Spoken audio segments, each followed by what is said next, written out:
Сумын болон цацрагийн хяналтын алба үзүүлж байна.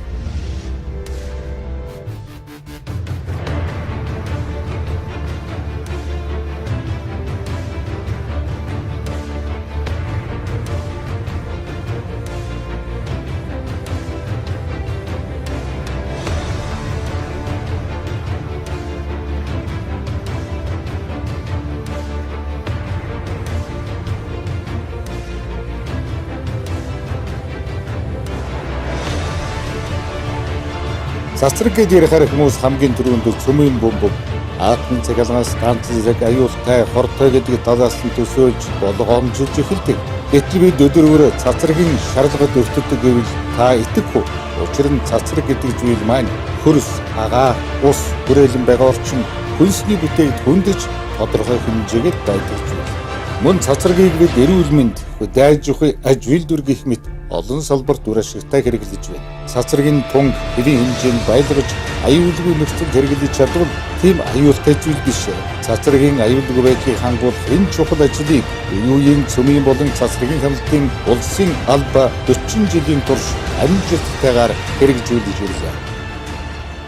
Цөмийн болон цацрагийн аюулгүй байдлыг хангуулах эрхэм хүндтэй албанд өөрийн мэдлэг чадвар, оюун ухаан, хөдөлмөр зүтгэлээр зориулан нэгэн үзүүрт сэтгэлээр хамтран ажиллаж ирсэн үе үеийн ажилтнууд та бүхэндээ та бүгдээр уламжлан гэр бүлийнхэн тань мэргэжлийн хяналтын ерөнхий газрын хамт олонны өмнөөс болон хувьяасаа чин сэтгэлийн мэндчилгээ дэвшүүлье. Та бүгд сайхан баярлцгаагаарай. Сайн үйлс бүхэн дэлгэрэх болтугай. 1976-аас 1982 он цацрагийн хяналтын лаборатори байгуулагдсан. Манай орны ангаах ухаан аж үйлдвэр судалгаа шинжилгээний салбаруудад цацрагийн үүсгүүр цөмийн технологиг ашиглах усны улмаас 1976 онд эрүүл ахуй халдварын ян судлалын улсын институтын дэргэд цацрагийн хяналтын лабораторийг 3 хүний бүрэлдэхүүнтэй байгуулсан. Монгол улсад цацрагийн хяналтын алба үүсэж хөгжих их суурь тавигдсан. Тус лабораторийн эрхлэгчээр Дамдын дорж, инженер, дозиметрчээр, нямцрын, лаборантаар, оргил нар ажиллаж байлаа. За бид эрүүлийн хамгаалах яам, дэлхийн эрүүлийн хамгаалгын суурийн төлөөлөгч Вагнер гишүүн байсан. Тэр хүнд биечлэн орж ажиллаа удаа дараа танилцсан үндэсний үндсэн дээр одоо хамгийн анхны 3 дахь орны Викторийн 470 гэдэг одоо их сайхан дозиметрийг авж байлаа. За мөн дэлхийн эрүүлийн хамгаалах байгууллагын шугамар бид хувийн Планкын дозиметрийг одоо хувийн дозиметрийг анх удаа дэлхийн эрүүл байгууллагын тусламжаар хийж байсан. 1982-оос 1997 он цацрагийн хяналтын төв лаборатори болон өргөжсөн нь. Цацрагийн хяналтын лабораторийг физик техникийн хүрээлэнгийн цөмийн цацраг судлах тасагтай нэгдгэж 1982 онд улсын хэмжээнд цацраг идэвхт бодис ионжуулагч цацрагийн бусад үүсгүүрийн аюулгүй ажиллагаанд хяналт тавих, агаар, ус, газрын хөрс, хүнсний бүтээгдэхүүний цацраг идэвхт бодисыг байнга шинжилэн судлах үндсэн үүрэгтэйгээр цацрагийн хяналтын төв лаборатори болон өргөдгөн зохион байгууллаа. Тухайн үед лабораторийн эрхлэгчээр Дамдын дож, нямцрын, алтан гэрэл инженер, физикчээр, шадравал, шүрэн цэцэг нар, физикчээр, мөнгө тогоо, камина техникчээр 1984 оноос оюун түлхүүр радио химичээр, улаанхүү дашным лаборантаар тус ажиллаж байлаа. Анхны эрхлэгч Дамдын доржоос хойш нямцрын, вань, манлайжив нар лабораторийн эрхлэгчээр ажиллаж байсан. За намайг ороход бол 1982 онд намын төвөөрөө сайд нарын зөвлөлийн 82 дугаар 82 оны 21 дугаар тогтоол гарсан байсан. За энэ тогтоолоор бол улсын хэмжээнд цацраг идэвхт бодис, ионжуулагч цацрагийн бусад үүсгүүрийн аюулгүй ажиллагаанд хяналт тавих, агаар ус, газрын хөрс, хүнсний бүтээгдэхүүний цацраг идэвхт бодисыг байнга шинжилэн судлах зорилгоор бол энэ цацрагийн хяналтын төв лабораторийг өргөтгөн зохион байгуулж ирсэн. За энэ цацрагийн хяналтын цэг байгуулж хүнсний бүтээгдэхүүнд бол хяналт авах энэ одоо ажлуудыг бол эхэлж хийсэн юм байна. Гадаад орчны цацрагийн хяналт дотор нь бол хүн амын шаардлагын хяналтын хэсгийг бол хариуцж ажилладаг байсан. За энэ хүн амын шаардлагын хяналтын хэсэгт бол нэгдүгээрт бол гадаад орчны цацрагийн хяналт, байнгын хяналт, хоёрдугаарт бол хүнсний болон усны цацрагийн хяналт, гуравт бол орон байрны 60 оны цацрагийн хяналт. Дөрөвт бол одоо байгалийн цацрагийн төвчний хяналт гэсэн энэ чиглэлүүдээр бол ажиллаж энэ ажлуудаа хийгээсээр ирсэн юм аа. 1986-нд мөн Дэлхийн эрүүл хамгаалах байгууллагын шугамар ТЛД 654 гэдэг ийм термолюминесценц дозометрийн системийг 100 дозометрийн хувьд анх удаа хувийн дозометрийн хяналтыг бий даан хийж байсан юм аа. Мэргэжлээс шалтгаалж байгаа хувийн шаардлагын тунгийн хэмжилтийг бол бид нар одоо сар болгон хийдэг байсан. Намайг одоо ажиллаж явах үед 92 оноос одоо 95 оны хүртэл бол харьцангуй энэ дозометрт хэмжилтэнд хамрагддаг албан байгууллага маань бас харьцангуй цөөн байсан. Эмнэлгийн салбар, судалгаа шинжилгээний, геологийн салбар гэдэг одоо цөөхөн салбар байсан. За тэгээд энэ багаж тоног төхөөрөмж маань одоо шинжлэгдээд 1997 онд бол харшаа 4500 гэсэн энэ их боловсронгуй ийм Германы аппаратаар бол хэмжилт хийгддэг болсон. Тухайлбал 1993 онд Улаанбаатар хотод дэлгэрсэн стронци 90 бохирдолтыг цэвэрлэж аюулгүй болгох бүхий л явцад тус лабораторийн мэргэжилтнүүд дозиметрийн хэмжилт хяналт хийж бохирдлыг арилгуулах арга хэмжээ авч байсан байна. За энд 1993 онд хаягдсан цацраг идэвхтэй стронци 90 бохирдлыг арилгах ажлыг бид хийж байлаа. Өөрөөр хэлбэл 23 жилийн урд юм байна. За бид энэ цөмийн энергийн комиссийн шууд удирдлагын дор манай лабораторийн мэргэжилтнүүд за их сургуулийн цөмийн шинжилгээний лаборатори ийм мэргэжилтнүүд мөн улсын иргэний хамгаалтын газартай хамтарч энэ ослыг арилгах ажлыг одоо хийсэн. За тэгэхээр тэр үүсгүүрүүдийг бол 50 30 хэмжээтэй одоо тийм талбайд бидний радиометрээр хийсэн хайлтаар тийм талбайд бол тэр цацрагийн фон бол их хэмжээтэй бохирдсан юм байсан.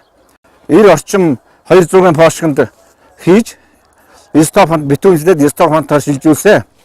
Бүх цэгүүдээр 1 метрийн зайтай одоо бүх цэгүүдээр хэмжилт хийгээд энд бол цацрагийн бохирдолд бол байхгүй байна гэдгээ тогтоож байсан.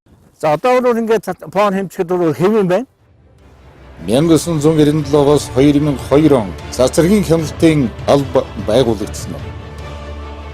Чернобылийн атомын цахилгаан станцад гарсан ослын сургамж, хөрс сэргэлдийн орнуудын цөмийн технологийн хөгжил, манайд судалгаа шинжилгээ, аж үйлдвэр, эрчим хүч, эрүүл хамгаалах салбарт цөмийн технологи цацрагийн үүсгүүрийг өргөнөөр хэрэглэх болсонтой уялдан цацрагийн хамгаалалтын дэд үйлчлэлийг сайжруулах, цацрагийн хяналтын албыг бэхжүүлэх асуудал чухлаар тавигдаж, олон улсын байгууллагуудаас гаргасан зөвлөмж, төр засгийн бодлогын дагуу Монгол Улсын засгийн газрын 1997 оны 8 дугаар сарын 13-ны өдрийн 180 тодтогдолоор улсын хэмжээнд цацрагийн хамгаалалт, аюулгүй байдлыг хангуулах, хяналт тавих үүрэг өгөхий цацрагийн хяналтын албыг засгийн газрын цөмийн энергийн комиссийн харьяалалд байгууллаа. Энэхүү тогтоолоор эрүүл ахуй халдвар судлалын хяналтын албаны цацрагийн хяналтын төв лаборатори, байгаль орчны шинжилгээний төв лабораторийн гадаад орчны цацрагийн хяналтын хэсэг, улсын иргэний хамгаалтын газрын изотоп контор, стандарт хэмжилзэн үндэсний төвийн дозиметрийн тохируулгын лабораторийг нэгтгэж тус албыг байгуулсан.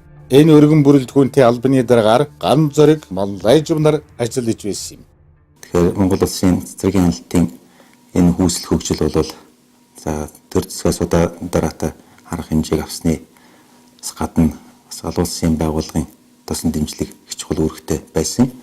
За 1980-аад оны сүүлээс бол Улсын атомын энерги агентлагийн МОН 9002 анх хэрэгжиж үүнээс хойш 10 төсөл ер нь цацрагийн хамгаалалт аюулгүй ажиллагааг сайжруулах, эрх зүйн орчныг бүрдүүлэх, за болсон хүчнийг сургаж бэлтгэх, техник хэрэгслийг шаардлагын түвшинд хүргэх, за түүний засвар үйлчлэгээ ер нь бүхэл чиглэлээр арга аргачлал, дүрм журмыг боловсруулахад бол зарцуулагдсан байт юм байна. Монгол Улсын их хурлын 2001 оны 6 дугаар сарын 21-ний өдрийн нэгдсэн хурлаанаар цацрагийн хамгаалалт, аюулгүй байдлын тухай Монгол Улсын хуулийг баталсан юм. Энэ хууль нь манай орны хувьд цацрагийн үүсгүүр, цацраг идэвхтэй ашигт малтмалтай холбоотой үйл ажиллагааг хуульчилсан анхны эрх эзэн үндсэн баримт бичиг юм. За манай чиглэлд бол тодорхой хэмжээний олон улсын атомын энерги агентлагийн шугамар бол 2 төсөл хэрэгжсэн байгаа юм. МОН 9003, МОН 9004 гэсэн төслүүд хэрэгжсэн. За энэ төслөөр бол одоо цэвэр герман детектортай, маш өндөр мэдрэг чадвартай герман детектортай спектрометрийн систем, агаарын цэцэргийн хяналтыг хийх одоо станцууд, за тэгээд дозметрийн багжууд энэ болгоныг авч бид нар хяналтынхаа системд ашиглаж байсан та. Тэгээд чадраа болох маань бол бас надад хэлж ирсэн байгаамаа. Одоо энэ германы детектор гамма спектрометр одоо ажилд оруулъя. Одоо ингээ хоёулаа болсон юм чинь гэж бол хэлж байсан. Тэгээд 2002 онд бол цэвэр германы детектортой гамма спектрометрийг бол ажилд оруулсан. Тэр цагаас бол энергийн одоо өндөр ялах чадвартай ийм багасны төхөөрөмжөөр бол бүх төрлийн дээжин цацраг изотопуудыг бол тодорхойлж эхэлсэн.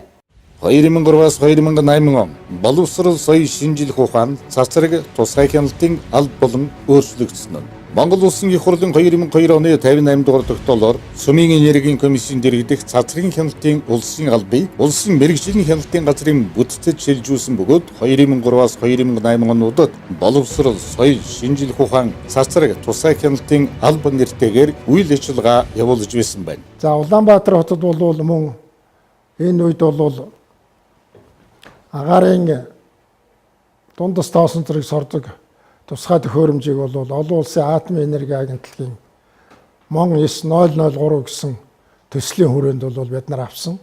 Тэгээд Улаанбаатар хотын 6 цэгт энэ төхөөрөмжийг тавиад энэ дээр бол хэмжилт хийхэд бол Улаанбаатар хотод бол өвлийн улиралд бол цацрагийн төвчний хэмжээ бол тодорхой хэмжээгээр нэмэгдээд зуны улиралд бол багасдаг ийм зүй тогтол бол ажиглагдсан байгаа. 2006 онд гадаад харилцааны яамнаас нэг хүсэлт санал орж ирсэн. Тэгээд тэрийг үхээр нэгдсэн үндэсний байгууллагын аюулгүй зөвлөлийн 1540 гэдэг тогтоолыг хэрэгжүүлэхтэй холбоотой санал тавих тийм бололцоо бидд гарсан юм байгаа. Анх бол бид нар Алтан булаг бонд дээр ганцхан нэг тийм суурин төхөөрөмж ажиллаж исэн. За бид бол энийг өргөх зорилгоор нэг тэр үед бол нэг 4 бонд дээр санал тавиад тэр үеийн мэргэжлийн алт ерхий газрын дэд дарга одоо улсын хурлын гишүүн аюулгүй байлгадаа 7 мянган орон дараа ажиллаж байгаа. Жадамбагийн энх баярт бол анх танилцуулахад тэнд бол их зарчмын том санал өгсөн юм байна.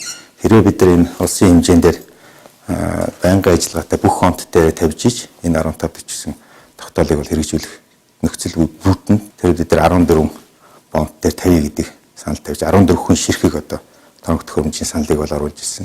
Энэ үед хяналтын албаны материалыг баазыг бэхжүүлэх, мэрэгжилтнүүдийг сургаж бэлтгэх, цацрагийн хэмжилт хяналтын сүүлийн үеийн арга барилыг сурч эзэмших зэрэг үйл ажиллагаанд олон улсын атомын энергийн агентлагын тусламж онцгой үүрэг гүйцэтгэсэн. 2005 онд олон улсын атомын энерги агентлагийн хөтөлбөр төслийн хүрээнд эмнэлгийн салбарын цэцэргийн хамгаалтыг сайжруулах үндэсний түвшний сургалтыг бол анх зохион байгуулжсэн. Энэ сургалтаар бол цэцэрэгтэй орчинд гардан ажилладаг эрдэмтгийн технич нарыг бол хамруулсан юм том сургалт болсон юм аа. 2009-оос 2014 он Сүмийн болон цацрагийн хяналтын алба болон өргөжсөн нь засгийн газрын 2008 оны 12 дугаар сарын 24-ний өдрийн 64 дугаар тогтоолоор Монгол Улсын ерөнхий сайдын эрхлэх асуудлын хүрээнд засгийн газрын тохируулагч агентлаг Сүмийн энергийн газар байгуулагдаж Сүмийн энергийн салбарт бол яг тийм тодорхой өндөр авдаг үеуд байдаг. За эхлээс нь бол одоо анх 56 онд үүсч эхэлсэн. Дараачийн одоо оргил үе гэх юм уу 2006 оноос эхэлсэн. 2007 оны 1 сарын 10-нд үндэсний аюулгүй байдлын зөвлөлөөр асуудал хэлэлцээд энд бол их чухал засгийн газарт их чухал үүрэг даалгавар ноогдсон. За тэгээ 2 сард бол одоо энэ ураны талаар авах арга хэмжээ гэж засгийн газрын зарлиг гараад энээс эхлээл явсан. 2008 оны 5 сард агентлаг байгуулагдсан. Тэгээд агентлаг байгуулахдаа бол нэр давхардсан агентлаг байгуулагдсан. Сүмийн энергийн комисс гэдэг нэртэй тохируулагч агентлаг. За би тэрний дараагаар томилогдчихлаа. За мөн 2008 оны сонгуулийн дараа хууль бодлого батлагдсан. За тэгээд бол 2008 оны 12 сард цөмийн энергийн газар гэдэг нэртэй агентлаг, тохируулагч агентлаг байгуулагдаад энэ цөмийн чиглэлээр ажил явуулдаг, ямарваа нэгэн ажил явуулдаг бүх хүчнүүдийг нэгтгэхэд хүчөө төвлөрүүлж ингэж үйл ажиллагаа явуулсан юм. Засгийн газрын тохируулагч агентлаг, цөмийн энергийн газрын цөмийн болон цацрагийн хяналтын газар нь цацрагийн хяналтын хэлтэс, цөмийн хяналтын хэлтэс, цацрагийн хяналтын шинжилгээ тохируулгын лаборатори гэсэн 3 нэгжтэйгээр үйл ажиллагаагаа явуулж байлаа. Хяналтын газрын дараагаар Манлайжов, Дандин сөрөн нар томилогдсон ажиллаж байлаа. За 2009 онд цөмийн энергийн тухай хууль батсантай холбоотойгоор манай хяналтын газрын улсын байцаагчд бол анхлан цөмийн болон цацрагийн хяналтын улсын байцаагч гэсэн нэршилтэйгээр төрийн захиргааны мэргэжлийн хяналтыг улсын хэмжээнд хэрэгжүүлэн ажиллаж эхэлсэн юм а. Тухайн үеийн онцлог ажлаас дурдвал 2011 онд Фукушимагийн атомын цахилгаан станц гарсан осолтой холбоотойгоор бол манай хяналтын газар бол 1 сарын турш өндөржүүлсэн бэлэн байдалд бол ажилласан байгаа. За энэ хүрээнд бол буян тухай бонд, за мөн гүний терминалууд орж ирж байгаа автомашинууд дээр бол тогтмол хяналт шалгалтыг бол хийсэн. Фукушимагийн атомын цахилгаан станцын дараагаар өндөржүүлсэн бэлэн байдлын хүрээнд ажиллаж өдөрт 2 удаа хийгдэг байсан гагаарын тунгийн чадлын хэмжилтийг Монгол орны нийт 35 цагт одоо цаг тутам болгож хяналтын давтамжийг бол ойртуулж байсан. Тус газар нь цөмийн болон цацрагийн хамгаалалт, аюулгүй байдалд хяналт тавих, хяналтын тогтолцоог олон улсын стандартын шаардлагад нийцүүлэн арга хэмжээ авах, цөмийн аюулгүй байдал цацрагийн хамгаалалтын техникийн чадварыг бэхжүүлэх, цөмийн болон цацрагийн болзошгүй ослын үед хэрэгжүүлэх арга хэмжээний үндэсний төлөвлөгөөг боловсруулах, улсын хилээр цөмийн материал, цацрагийн үүсгүүрийг хууль бусаар нэвтрүүлэхэд тавих хяналтыг сайжруулах арга хэмжээнүүдийг хэрэгжүүлж байлаа. Дараагийн нэг зүйл бол эрүүл мэндийн чиглэлээр дэлхийн түвшинд хүрсэн тим технологи нэвтрүүлсэн он жилүүд байсан. Олон улсын атомын энергийн агентлаг, Монгол Улсын засгийн газрын хамтарсан санхүүжилтээр 2 толгойд спект гамма CT аппарат буюу эсийн түвшинд эмчилж уншилдаг тийм аппаратыг суйрлуулж өгсөн. Ингэснээр дэлхийн түвшинд технологи нэвтрүүлэх, дэлхийн түвшинд хүнээ уншлах, мөн дэлхийн түвшинд цөмийн болон цацраг хяналтыг хэрэгжүүлэх тийм боломжийг олгосон. 2014 он хүртэл 11 жил хөдөө орон нутгийн хот суурьнд цацрагийн үүсгүүр ашиглаж байгаа бүх объектэд цацрагийн байцаагч нартай аюулж хяналт шалгалтын ажилд хамтран ажиллаж ийлээ. Хөдөө орон нутгийн 21 аймаг 14 бомбтод ажиллаж нийтдээ нэг 260 мянган километр замыг туулсан байдаг юм байна. Мэргэжлийн хяналтын ерөнхий газрын дэргэдэх цөмийн болон цацрагийн хяналтын алба 2009 оноос 2014 он хүртэл цөмийн энергийн газрын бүрэлдэхүүнд байсан цөмийн болон цацрагийн хяналтын газар нь 2015 оны 1-р сарын 1-ээс мэргэжлийн хяналтын ерөнхий газрын бүрэлдэхүүнд харьяалагдсан ажиллаж байна.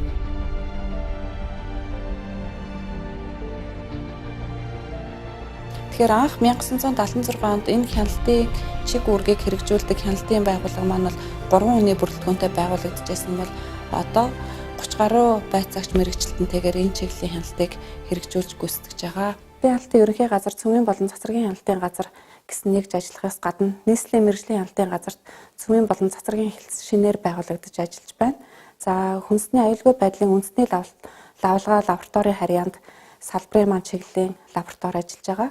Үүнээс гадна орон нутагт бол хяналтын хүрээг өргөжүүлэх, байцаагч нарыг бэхжүүлэх, байцаагч нарын оронтойг нэмэгдүүлэх ажлуудыг бол хийж гүйцэтгэсэн байгаа.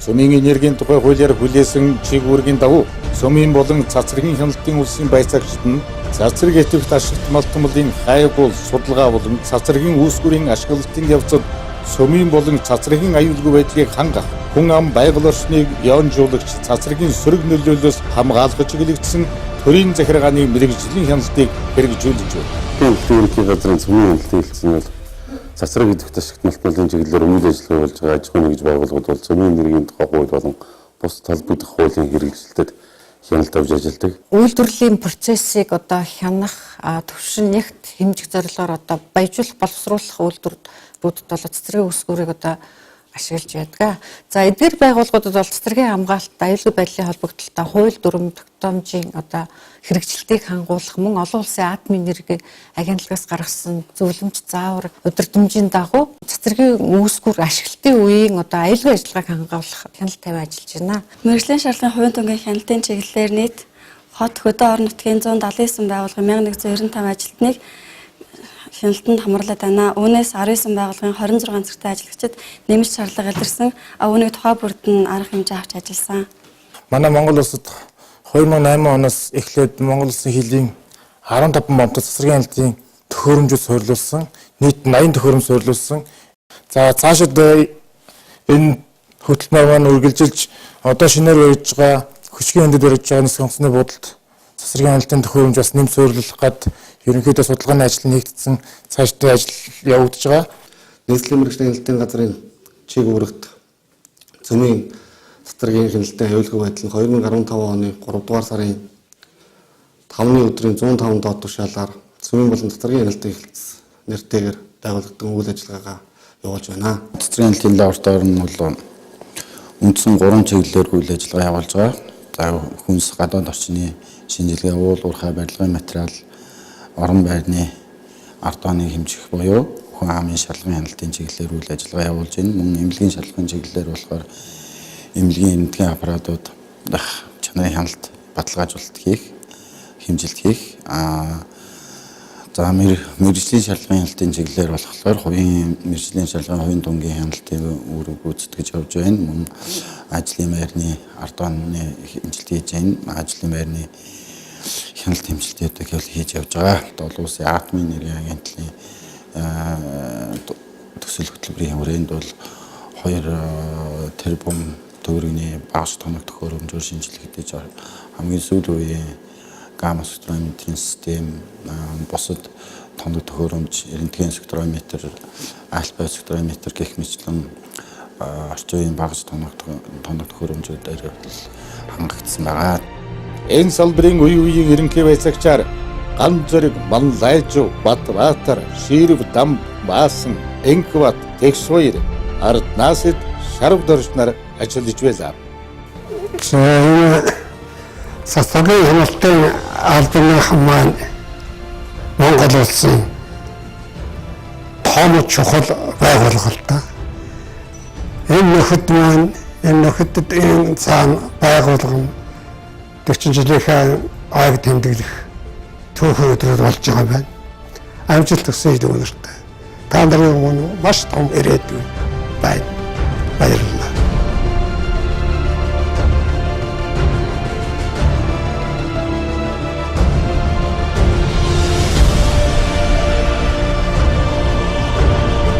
Монгол улсад цэцэрлэгийн хамгаалалт аюулгүй байдлын салбар үүсч хөгжсөний 40 жилийн ойд зориулв.